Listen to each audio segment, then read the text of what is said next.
만세. 우리 함께 할까요? 존귀와 위엄을 찬양해. 왕의 왕께 만세. 주의 예수. 다시 한번 그분을 우리의 왕으로 선포하시면서 만세. 할렐루야. 존귀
오늘 우리에게 주시는 하나님의 말씀은 스가랴 9장 9절입니다.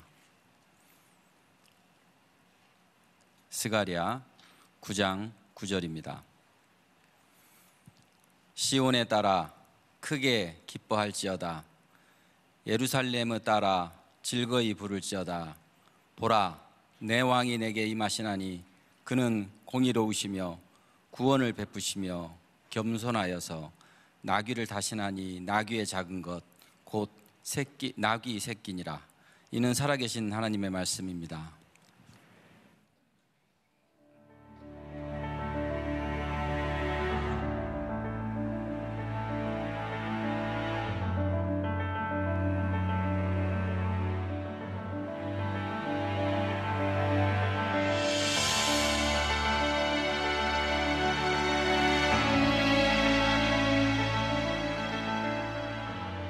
오늘 10번째 스가랴에 대한 말씀을 나누게 됩니다. 벌써 10번째가 되었어요. 여러분들은 굉장히 빨리 가는 것 같죠? 저는 준비하느라 쉽지 않아요. 그런데 참 보람 있는 시간들을 보내고 있어요. 제가 10시 설교를 하면서도 저에게 그런 느낌이었는데, 설교 시간에 여러분들이 조금만 한눈을 팔면 그냥 무의미한 시간이 될 수도 있겠다. 그래서 길지 않은 시간이니까 여러분들이 잘 집중하고 말씀을 들으면 좋겠습니다. 네? 자, 언젠가 이렇게 누가 TV에서 그런 다 모아서 자, 정신을 차리고, 자, 오늘 스가랴 공동체의 회복이라는 제목으로 말씀을 나누려고 합니다. 자, 우리들의 삶에는 참 이해할 수 없는 일들이 많아요. 이해할 수 없는 일이 있을 땐 우리들에게 의문이 들죠. 그리고 신앙인이라면 하나님께 묻습니다. 하나님, 왜 그런가요? 근데 가만히 보면 우리의 신앙이 성장하는 것을 보면 이런 의문이 들 때라는 생각이 들어요. 만일 우리들의 삶에 의문이 들지 않고 하나님께 질문하지 않는다면 우리와 하나님과의 관계에 문제가 생긴 것은 아닐까? 누군가를 투명인간처럼 취급하고 하나님을 없는 존재로 생각한다면 분명히 하나님과 우리 사이의 관계에 문제가 생겼을 것이라는 생각이 들어요. 이 예언서를 보면 그 시대에 가지고 있었던 그들의 신앙에 대한 문제와 그들의 삶에 대한 문제를 가지고 하나님께 나아가고 하나님께서 우리들에게 말씀해 주시는 거죠. 우리들이 이 말씀을 잘 이해하기 위해서는 이 말씀이 선포되던 때의 배경을 우리들이 아는 게 중요해요. 자, 지난주에 선지자 누구에 대해서 우리들이 말씀을 나누었죠? 여러분들은 역시 기대를 저버리지 않아요. 이거 좀 그렇게 기억을 못 하실까? 네. 누구? 네, 학개. 오늘 학개하고 스가랴는 굉장히 밀접한 관계를 가지고 있어요. 그래서 우리가 노래로 성경을 외울 때 학개, 스가랴, 말라기 하고 이제 구약이 끝나는데 학개, 스가랴가 붙어 있어요. 이 둘은 동일한 시대적 배경을 가지고 있습니다. 그러면 지난주에 제가 여러분들에게 설명해 드렸던 학개의 시대적 배경을 기억하고 계시죠? 네, 다시 한번 또 이야기해요. 역시 기대를 저버리지 않기 때문에. 자, 제가 10주 동안 이야기한 거예요. 통일 왕국 시대에 솔로몬 이후에 나라가 둘로 나누어졌다. 북쪽은 북이스라엘. 어디에 의해서 멸망을 당했다고요? 아수르. 아이고, 참 아직도 대답이 빨리 안 나와요. 또 남유다는 어디에 의해서? 바벨론에 의해서. 성경에 보면 이 바벨론이라는 나라가 바벨론이 뭐로 되어 있죠? 갈대아. 고마워요. 감사해요. 네, 갈대아라고 표현이 되어 있는데 바벨론에 의해서 멸망해요. 이 남유다가 멸망하고 난 다음에 이 바벨론이 이스라엘인 사람들을 포로로 잡아가죠. 이제 다니엘 같은 사람들이 잡혀간 겁니다. 그래서 바벨론에서 70년간 포로 생활을 합니다. 그런데 이 바벨론이 어디에 의해서 멸망을 해요? 바사, 페르시아에 의해 멸망합니다. 그 당시의 왕이 고레스라는 왕이었어요. 그런데 이 고레스 왕은 멸망한 그 나라의 민족들을 다 귀환하도록 허락하는데, 특히 유대 백성들이 예루살렘으로 귀환할 수 있도록 해주면서 바벨론에서 탈취했던 모든 성전의 기물들을 가지고 가게 해요. 그래서 학개 시대에도 이 스가랴 시대에도 이스라엘 백성들이 귀환해서 성전을 건축하게 되는 거죠. 근데 지난주에도 말씀을 드렸지만 이 과정이 쉽지 않았어요. 여전히 어려운 시간들을 지나가고 있었습니다. 이 스가랴는 제사장 가문의 사람이라 그래요. 스가랴는 특별히 학개와 마찬가지로 성전 건축에 많은 관심을 가지고 있었던 사람이죠. 자, 지난주에 학개라고 하는 사람의 이름의 뜻이 뭐라고 얘기했죠? 명절, 아마 태어났을 때 절기와 관계가 있었을 것이다. 그런데 이 스가랴의 이름의 뜻은 여호와께서 기억하신다라는 뜻을 가지고 있어요. 자, 성전을 건축하고 재건하는 이 과정에서 쉽지 않은 시간들을 지나가며 이 어려운 시간들이 지나가면 사람들이 다 실망하게 되어 있어요. 혹시 하나님이 우리를 버리신 것은 아닐까? 우리의 고통이 언제까지 갈까? 이 스가랴를 통해서 여호와 하나님은 너희를 기억하고 계셔. 그리고 회복의 메시지를 말씀하고 있는 거예요. 자, 스가랴 1장 3절에 보면 이런 표현이 되어 있어요. 너희는 내게로 돌아오라. 이 말이 계속해서 반복되고 있어요. 하나님께서 이스라엘 백성들을 회복시키시는데 너희들 내게로 돌아오라. 그런데 이 돌아오라고 하는데 뭐와 연관이 되어 있냐면 성전과 연관이 되어 있어요. 제가 여러분들이 그런 얘기 참 많이 했죠. 교회는 건물이 아닙니다. 우리들이 하나님을 예배한다고 할 때 우리들이 예배하는 곳이 교회이지 건물이 교회는 아닌 거예요. 그런데 우리들의 신앙을 가만히 보면, 정직하게 우리들의 모습을 들여다보면 우리들이 성전과 아주 밀접하고 가까웠을 때 하나님과 우리의 관계가 참 좋았던 것을 알아요. 정직하게 우리들의 모습을 볼 때 우리들이 성전과 멀어지기 시작하면 하나님과의 관계도 소원해집니다. 건물이 성전은 아닌데 참 신기하게도 이 성전과 멀어지면 하나님과 우리와의 관계도 멀어지게 되어 있는 거예요. 그래서 너희들이 내게로 돌아오라 라고 하는 말씀은 다시 너희들의 삶을 성전 중심으로 바꾸어라 라는 말과 동일한 거예요. 이번 주 예배를 드리면서 보니까 지난주보다 예배 인원이 조금 적은 것 같아요. 혹시 적은 이유를 아실까요? 왜 그럴까요? 추워서. 그러니까 요 얘기를 한 분들은 고민을 좀 한 분이에요. 이거 올까 말까. 그래요. 우리들의 마음이 뜨거웠던 때 사실 춥고 덥고는 별로 문제가 되지 않는데 추위와 더위 때문에 우리들이 올까 말까를 고민한다면 지금 관계에 많이 문제가 있는 거죠. 혹시 여러분들 우리 교회 목사님 중에 김종윤 목사님이라고 아세요? 네, 가끔 이게 주일 예배 설교다가 청년부를 담당하고 있어요. 김종윤 목사님은 어렸을 때부터 만나교회에 다니던 청소년부부터 청년부 목사가 됐어요.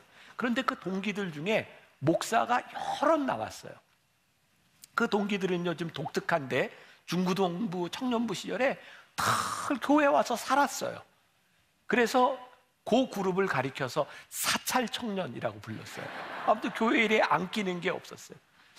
근데 가만히 생각해 보면 그때 신앙생활을 열심히 했던 그 세대가 믿음을 떠받들고 있는 거예요. 요즘 목회자들이 모이면 그런 이야기를 합니다. 요즘 교회의 위기는 뭐냐? 교회에서 소위 세상 말로 죽 때리는 청소년과 청년들이 없어졌다는 거예요. 교회에서 시간을 보내고 하나님과 함께 친밀하게 보내던 그 시대, 그 사람들이 없어지면서 성전, 우리의 신앙에 위기가 오고 있다는 거예요. 그래서 오늘 이 회복의 말씀은 우리들이 어떻게 성전과 다시 가까워질 수 있는지, 이 회복이 성전과 연관이 되어 있는 거예요. 오늘 긴 이 스가랴 말씀 가운데 제가 9장 9절의 말씀을 딱 하나를 픽했는데, 자, 장로님이 읽어주셨지만 다시 한번 우리 봅니다. 9장 9절 시작. 시온에 따라 크게 기뻐할지어다. 예루살렘에 따라 즐거이 부를지어다. 보라, 내 왕이 내게 임하시나니 그는 공의로우시며 구원을 베푸시며 겸손하여서 나귀를 타시나니 나귀의 작은 것 곧 나귀 새끼니라. 자, 시온에 따라 크게 기뻐하라. 오늘 우리는 이 회복의 기쁨에 대한 이야기를 나누게 될 거예요. 그런데 여기에 무조건적인 구원의 선포를 스가랴가 하고 있는데 여기에 중요한 의미가 있어요. 자, 이스라엘 백성들은 스스로 바라볼 때 그들이 구원받을 수 있는 백성이라고 생각하지 않았어요. 왜? 그들은 많은 죄를 지었어요. 우상을 숭배했어요. 하나님을 떠나갔어요. 그런데 그런 그들이 생각할 때 자격이 없음에도 불구하고 하나님께서는 무조건 그들을 구원하시겠다. 이 말씀이 오늘 우리들에게 믿음으로 받아들여져야 되는데, 이 스가랴의 말씀 가운데는 계속 반복되고 있는 구절들이 있는데, 그게 뭐냐면 여호와의 말씀이 임하니라, 여호와의 말씀이 임하니라. 제가 말씀을 묵상하며 여러 성경 버전을 보는데, 그 NIV 영어 성경에 보면 come to you, 그냥 똑같은 말이에요. See, your king comes to you. 왕이 내게 오신다. 여호와의 말씀이 내게 온다. 근데 저에게는 이 말씀을 이렇게 묵상하다가 어떻게 느껴졌냐면, 말씀이 내 속에 쑥 들어오는 거예요. 말씀이 우리들에게 임한다고 하는 것은, 말씀이 내 안에 쑥 들어와서 내 안에 거해서 그 말씀이 내게서 역사하는 거예요. 오늘 스가랴는 계속해서 이 말씀을 하고 있는 거예요. 말씀을 준비하며 제가 이제 보았던 이야기인데, 들어보신 분도 있을지 모르겠어요. 한 초등학생이 학교를 마치고 이제 집으로 돌아가는데 소나기를 만나요. 비가 막 쏟아지는데 천둥과 번개도 치는 거예요. 집에 있던 엄마가 걱정이 돼요. 그래서 아이를 위해서 우산을 가지고 아이를 마중을 나가는데, 비 오는 게 문제가 아니라 천둥과 번개가 치니 이 아이가 얼마나 무서울까. 근데 아이를 마중 나가서 딱 만났는데 아이가 너무나 평온하게 오는 거예요. 엄마가 물어봤어요. 너 무섭지 않니? 그때 이 아이가 이렇게 대답을 해요. 엄마, 나는 번개 칠 때마다 웃어. 번개 칠 때마다 하나님이 사진 찍으시는 것 같아요. 그래서 번개가 번쩍 치면 웃는 거예요. 번쩍 치면 웃고. 이 아이에게 이게 아무것도 아닌 것 같은데, 이 시간이 천둥과 번개를 치는 이 시간이 공포의 시간이 아니라 하나님이 날 사진 찍으시는 것 같아. 그때 미소를 띄운 거예요. 저에게 이렇게 묵상이 되는 거예요. 하나님의 임재를 느낀다고 하는 것, 하나님의 말씀이 우리들 속에 쑥 들어온다고 하는 건 뭐예요? 하나님이 이 순간 우리와 함께 하심이 느껴지는 거예요. 우리의 인생에 천둥이 치고 번개가 치고 위험이 우리들 속에 닥치는데 우리들이 뭘 느껴요? 하나님이 우리들 속에 계신 거예요. 그래서 우리들이 웃음을 느낄 수 있는 거예요. 하나님의 임재, 성전 건축과 함께 우리들이 하나님과의 우리들의 삶의 관계가 회복이 되고 절기가 회복이 될 때 우리들의 삶에서 하나님의 임재가 쑥 느껴지는 거예요. 다음 주에 우리들이 크리스마스를 맞이하게 돼요. 절기. 하나님, 언제부터인가 우리들이 절기를 소홀히 했던 것 같습니다. 절기가 회복되어야 될 것 같습니다. 왜? 그 절기에 우리들이 하나님을 생각하기 때문이죠. 그래서 우리 가족들, 우리들이 사랑하는 사람들에게 이 관계가 회복되기 위해서 이번 크리스마스가 관계의 회복의 시간이 되게 하여 주옵시고, 송구영신이 우리들에게 회복의 시간이 되게 하여 주옵시고, 부활절과 추수감사절과 맥주감사절이 하나님과 우리들 사이의 관계를 회복하는 절기들이 되게 하여 주옵소서. 그래서 이 절기와 이 회복은 나 개인에 대한 문제가 아니라 우리 공동체에 대한 문제가, 이 공동체 회복. 자, 오늘 스가랴 1장 2절부터 4절까지 말씀을 우리들이 같이 보게 될 텐데, 자, 공동체와 어떻게 연관되는지 같이 한 목소리로 시작. 여호와가 너희의 조상들의 심히 진노하였느니라. 그러므로 너는 그들에게 말하기를, 만군의 여호와께서 이처럼 이르시되 너희는 내게로 돌아오라. 만군의 여호와의 말이니라. 그러면 내가 너희에게로 돌아가리라. 만군의 여호와의 말이니라.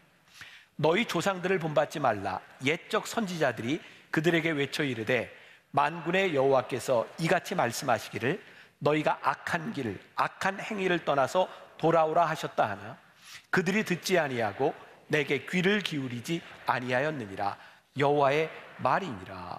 여기 보니까 여호와 하나님이 진노하신 이유가 너희 아비 세대, 너희 조상 세대가 하나님의 말씀을 듣지 않았어. 그러니까 이게 지금 나 개인에 대한 문제가 아니라 이스라엘 전체 공동체에 대한 문제예요. 너희들이 내게로 돌아와. 나 하나만에 대한 문제가 아니라 하나님을 예배한 우리 공동체에 대한 문제를 이야기하고 있는 거예요. 하나님과의 관계가 깨어진 그 이스라엘의 공동체는 정의롭지 못했어요. 그들은 불의를 행했어요. 하나님과의 관계가 깨어진 것이 죄의 근원이라고 하면 이 불의와 압제는 죄의 결과로 나타나는 것이에요. 하나님의 말씀을 우리들이 묵상한다고 하는 것은 그 말씀을 지금 우리들에게 적용하는 거예요. 그런데 이러한 일들, 불의와 압제와 이 모든 일들이 그 시대에만 있었던 것이 아니라 우리 시대에 동일한 거예요. 근데 성경은 우리들에게 뭐라고 해요? 여호와께로 돌아오라는 거예요. 너희 세대들이 지금 하나님 앞에 잘못되었다는 거예요. 자, 그러면 이 여호와의 관계가 깨어진 사람들의 문제는 무엇인가? 스가랴 7장 9절부터 12절 같이 봅니다. 자, 시작.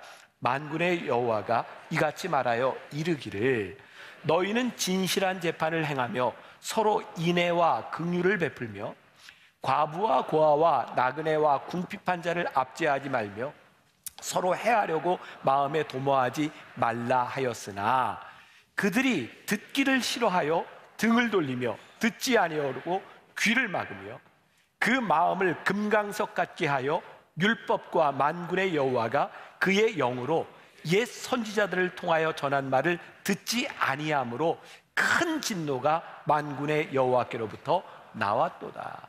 관계가 깨어지면 하나님의 말씀을 무시해요. 하나님의 말씀을 무시하면 불의한 일들이 일어나게 되는 거예요. 이제 이스라엘과 하나님 사이의 관계가 회복되고 공동체를 회복하게 되면 어떤 일을 해야 되는가? 스가랴 8장 14절부터 17절. 자, 같이 봅니다. 시작. 만군의 여호와가 이같이 말하노라. 너희 조상들이 나를 경노하게 하였을 때에 내가 그들에게 재앙을 내리기로 뜻하고 뉘우치지 아니하였으나 이제 내가 다시 예루살렘과 유다 족속에게 은혜를 베풀기로 뜻하였나니 너희는 두려워하지 말지니라. 너희가 행할 일은 이러하니라. 너희는 이웃과 더불어 진리를 말하며 너희 성문에서 진실하고 화평한 재판을 베풀고 마음에 서로 해하기를 도모하지 말며 거짓 맹세를 좋아하지 말라. 이 모든 일은 내가 미워하는 것이니라. 여호와의 말이니라. 너희들이 관계가 회복되면 해야 될 일이 있어. 그게 뭐냐면 너희 더불어 진리를 말해, 화평한 재판을 베풀어, 서로 해하기를 도모하지 마, 거짓 맹세를 좋아하지 마. 그런데 가만히 보니까 이 불의했던 그 시대의 일들이 오늘날 우리들에게도 똑같이 일어나고 있는 거예요.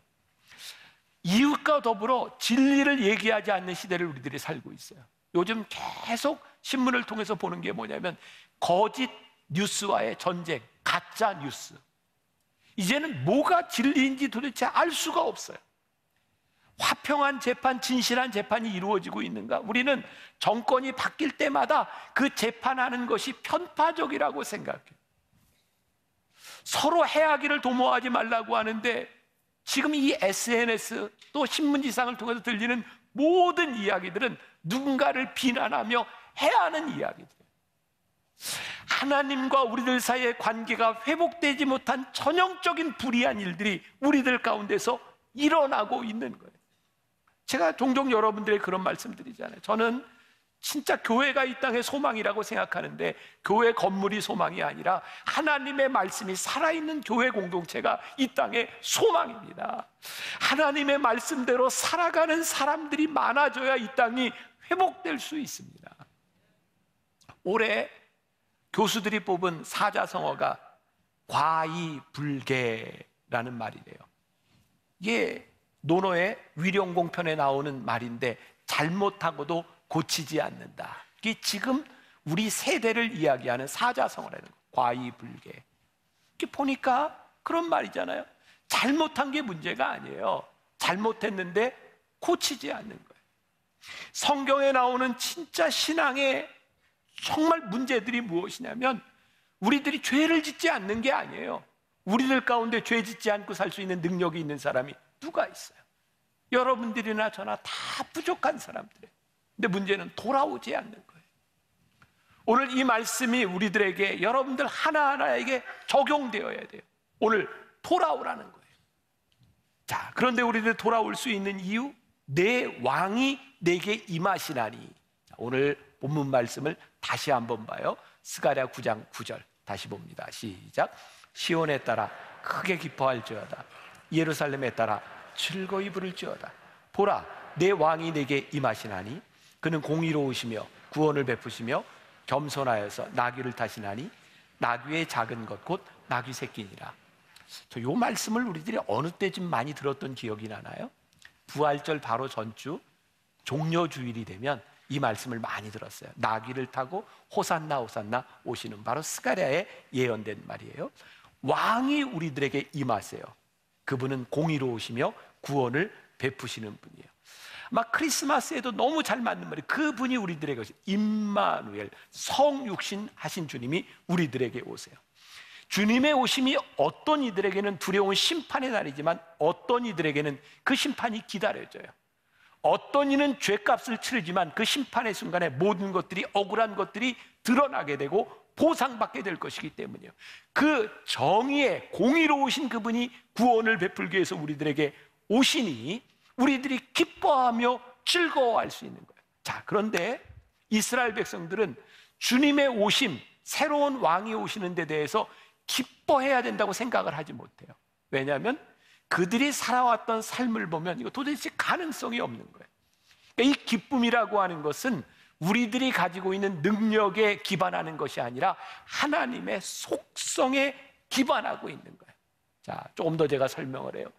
우리들에게 기쁨을 줄 만한 능력이 없어요. 그런데 하나님께서 우리들에게 구원을 베풀며 용서하시고 회복시켜 주시겠다.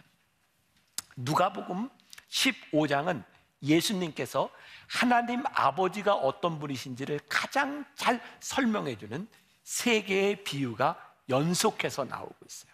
누가복음 15장에 어떤 비유가 나오냐면 첫 번째는 잃은 양의 비유가 나와요. 양 99마리를 놔두고 한 마리를 찾아 떠나는 목자의 마음. 그게 누구의 마음이라고요? 아버지의 마음이라고요. 가만히 생각해 보면 잃어버린 양 한 마리는 목자가 잘못해서 잃어버렸을까요? 양이 잘못해서 잃어버렸을까요? 아마 양이 잘못했을 확률이 99.99%라고 생각해요. 말 안 듣는 놈 잃어버리거든요. 근데 목자가 99마리의 양을 놔두고 한 마리를 찾아 떠난다는 거예요. 그 다음 나오는 비유가 뭐냐면 잃어버린 동전, 드라크마의 비유예요. 10개의 동전을 가지고 있는데 하나를 잃어버렸어요. 근데 그 주인이 가지고 있는 9개가 아니라 잃어버린 하나를 위해서 등불을 켜고 그것을 찾는다는 거예요. 아버지의 마음이라는 거예요. 그리고 이어서 하시는 말씀이 뭐냐면 돌아온 탕자의 비유예요. 아버지를 배신하고 아버지의 돈을 가지고 다 탕진한 그 아들. 이스라엘 사람들은 예수님께서 이 비유를 말씀하셨을 때 어떤 생각을 하고 이 비유를 들었을까? 그 피터 윌슨의 책 괜찮지 않아도 괜찮아에 보면 이런 말이 나요. 캐차차 의식. 자, 이런 걸 한번 좀 여러 상식적으로 알아도 좋을 거예요.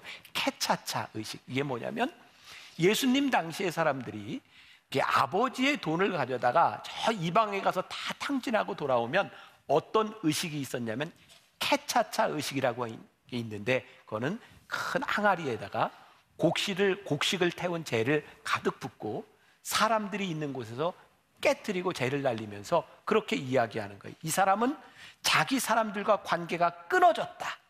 그리고 이 재를 이렇게 항아리를 깨면서 그 사람에게 수치를 불러일으키는 거예요. 그러니까 예수님께서 돌아온 탕자에 대한 이야기를 하셨을 때 사람들은 어떤 생각을 했어요?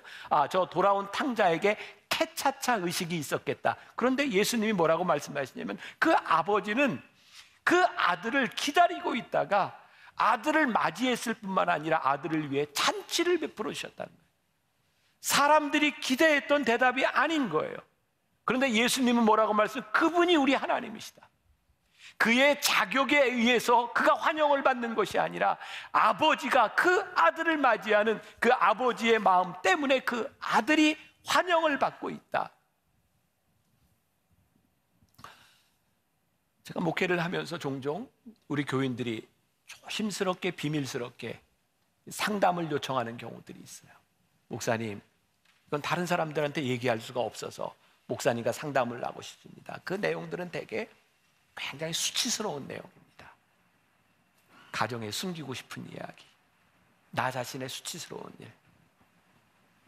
제가 목회를 하면서 경험하는 것인데 그 수치스러운 일을 제가 상담하고 또 기도하며 그 문제가 해결되는 과정들을 봐요. 근데 문제가 해결되고 나면 대부분의 사람들이 교회를 떠납니다. 문제가 해결되면. 그때는 너무 수치스럽고 길이 없어서 상담하고 기도하고 저를 만났는데 문제가 해결되고 나면 그 수치스러운 나를 알고 있는 목사님과 같이 신앙생활하는 게 쉽지 않습니다. 교회를 떠나요. 제가 언제부터인가 이 수치스러운 일을 경험하고 있는 이 교인들 상담을 하면 안 되겠다. 제가 상담실로 연결을 해줘요. 그리고 저는 그분의 수치를 모르려고 노력해요. 사람이요 그렇습니다. 내 수치심, 그것이 얼마나 부끄러운 일인지 누군가 내 수치를 알고 있다는 것만으로도 우리는 얼굴을 들 수가 없어요.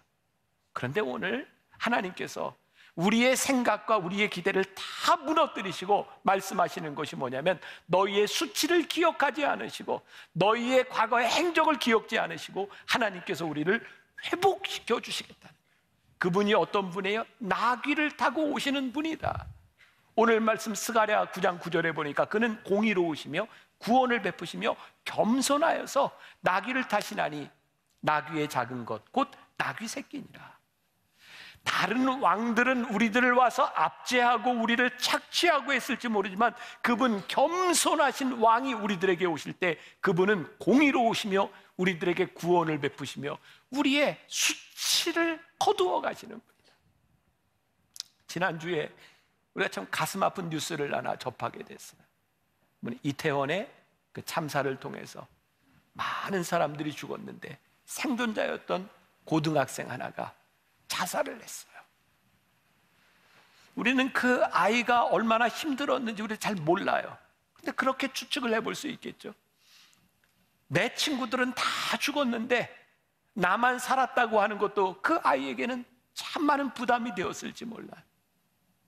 저에게 그런 마음이 드는 거예요. 하나님, 저 아이에게 우리의 수치를 기억하지 않으시고 우리를 회복시키시는 하나님의 마음이 그 아이에게 있었더라면 그의 수치를 가지고 하나님 앞에 돌아올 수 있었을 텐데, 그 아픈 마음을 가지고 하나님 앞에 돌아올 수 있었을 텐데, 오늘 말씀을 듣고 있는 우리 성도들 가운데 하나님께서 하시는 말씀, 괜찮아, 너의 수치, 너의 부끄러움, 너의 죄, 그것 가지고 나에게 돌아오면 공의로우시고 구원을 베풀어 주신 하나님께서 너에게 그 구원을 베풀어 주실 거야.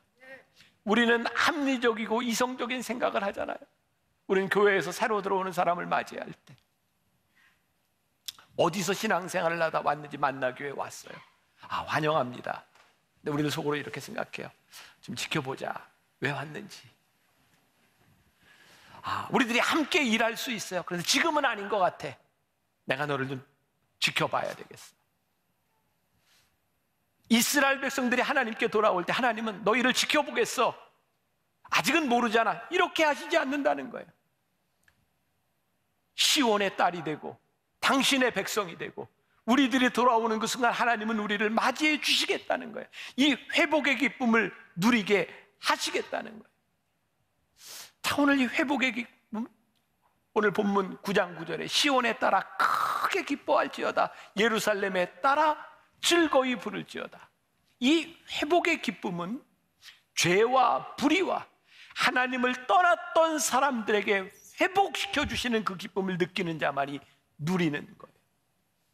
이 경험이 없으면 이 기쁨을 우리들이 누릴 수 없는 거예요. 요즘 젊은 세대가 생각하는 그 조국, 이 해방의 시기를 지나오고 6.25 전쟁을 치러왔던 그 세대와 지금 젊은이들이 생각하는 그 세대는 완전히 달라요. 우리 어른 세대가 생각하는 그 대한민국이라고 하는 것은 특별한 의미가 있어요. 왜? 하나님께서 우리를 회복시켜 주셨다는 그 은혜가 있기 때문이에요. 지금 젊은 세대들은 그 기쁨을 잘 몰라요. 왜? 이미 충분히 잘 사는 나라에서 태어났기 때문이에요. 김영석 교수가 쓴 왜 우리에게 기독교가 필요한가라는 책에 굉장히 인상적인 이야기가 나와요. 2002년에 세상을 떠난 손기정 옹에 대한 이야기예요. 그분이 세상을 떠나기 전에 종로에 있는 한 세무서를 찾아갔답니다. 상금을 받았는데 그 세무사에게 찾아가서 내가 지금 세금을 내야겠으니 이거 좀 계산해달라 그랬더니 세무사가 이렇게 얘기를 했대요. 아이고 선생님, 굳이 그렇게 안 하셔도 괜찮아요. 세금 안 내셔도 돼요.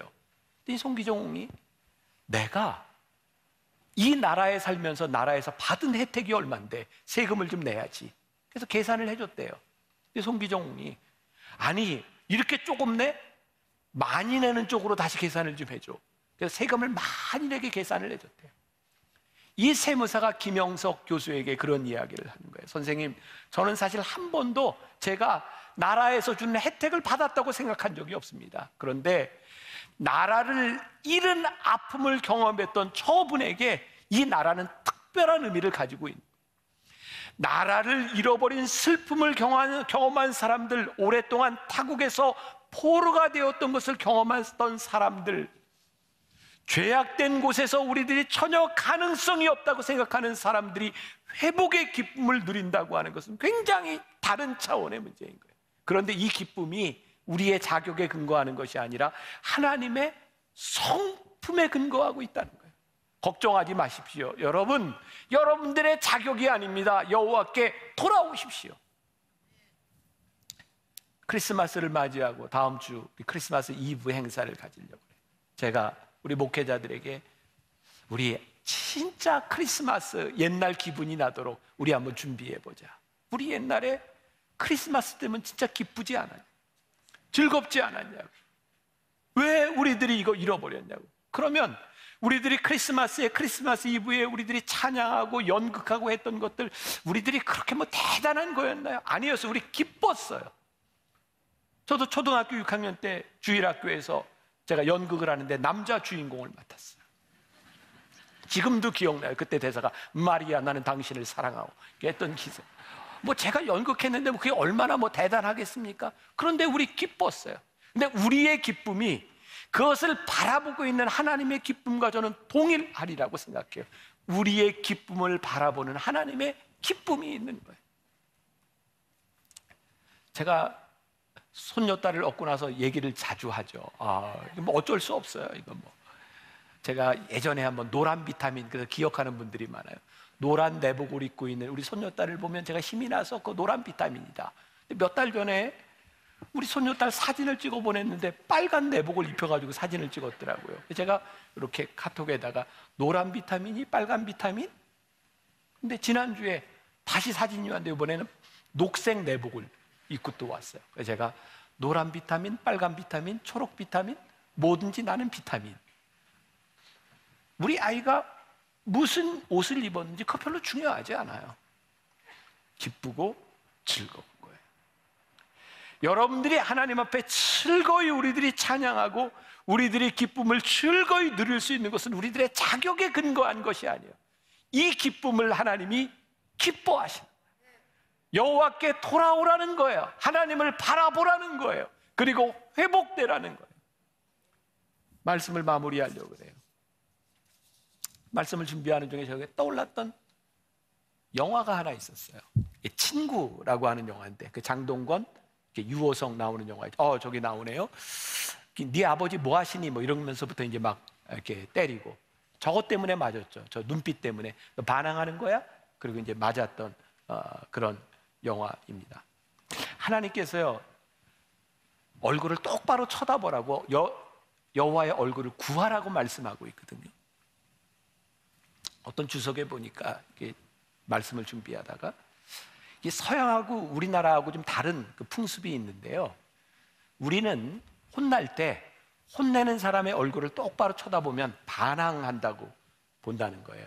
근데 서양에서는 이제 기독교적인 그런 그 정신과 이렇게 일맥상통하는지 혼낼 때 혼내는 사람의 얼굴을 바라보라는 거예요.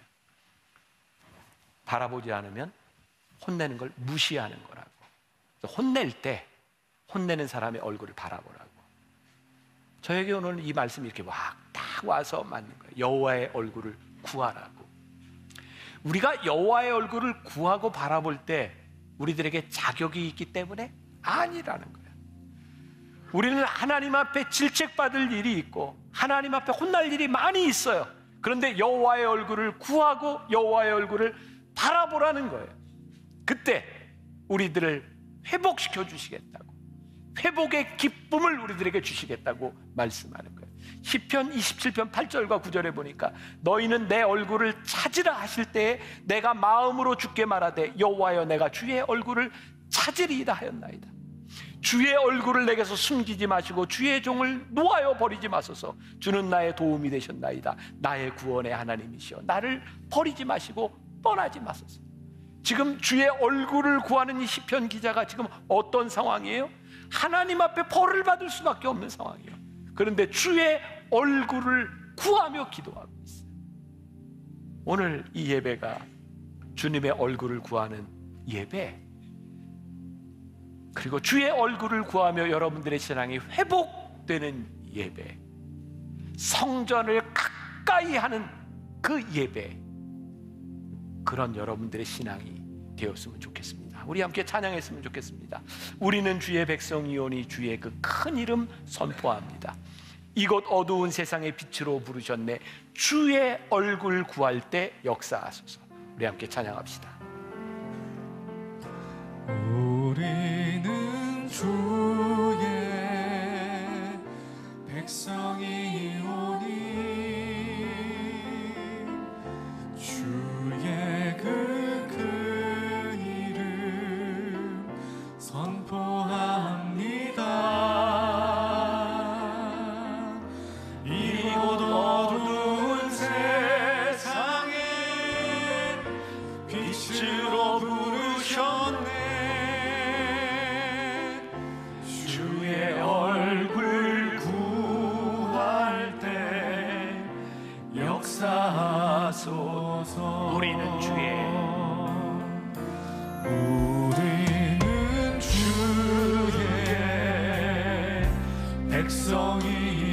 백성이오니 주의 그 큰 이름 선포합니다. 이곳 어두운 세상에 빛으로 부르셨네. 주의 얼굴 구할 때 역사하소서. 교회를 세우시고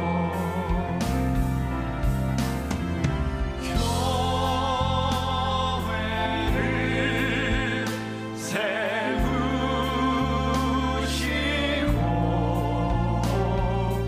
이 땅 고쳐주소서.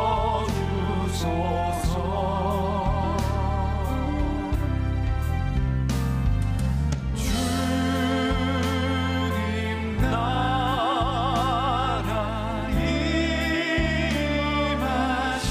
임하시고 주 뜻 이루어지리라. 시간이 좀 지나갔는데 찬양을 하나 더 하고 싶은데 어떡할까요? 해요. 좋아요. 네. 모든 상황 속에서 주를 바라볼지라. 한번 더 찬양합시다. 모든 상황 속에서 주를 찬양할지라. 주를 찬양할지라. 주는 너의 큰 사랑을 큰 도움이시라. 주의 얼굴 구할 때 주의 그렇습니다.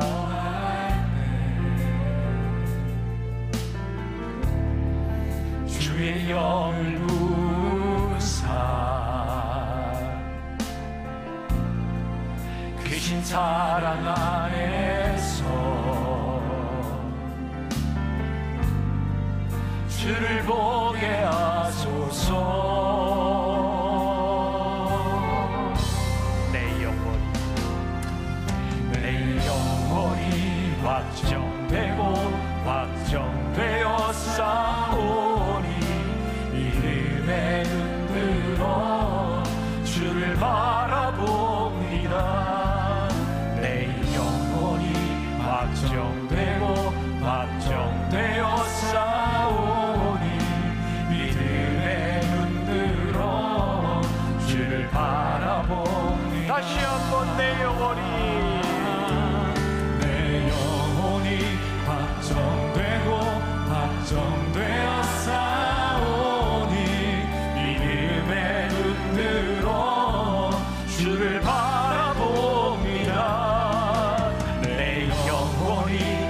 확정되고 확정되어 싸우니 믿음의 눈으로 주를 바라보리라. 우리 한번 더 내